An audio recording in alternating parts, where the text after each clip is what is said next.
The first ever Prime Minister of Singapore, Minister Mentor Lee Kuan Yew, is one of the longest serving ministers in history and has continued to rule behind the scenes despite having stepped down as Prime Minister in 1990. Many have claimed that Singapore is a modern police state, but despite this, under Lee's leadership, the tiny Southeast Asian island nation has achieved a great deal in the last 50 years, growing from a colonial port backwater to a powerful economic superpower that holds its own not just in Asia, but also in the world.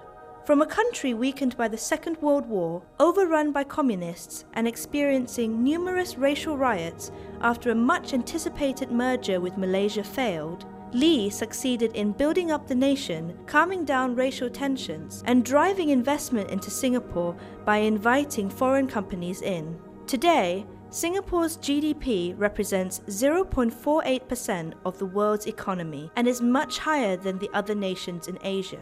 In fact, the country is considered to be one of the most expensive places to live in the world. While Lee has been criticized as being authoritarian and intolerant of dissent, and Singapore being more prone to nepotism rather than meritocracy, it cannot be denied that Lee is a remarkable statesman and his governance has brought Singapore into an era of power and wealth many countries can only envy at. Whoever governs Singapore must have that iron in him, or give it up.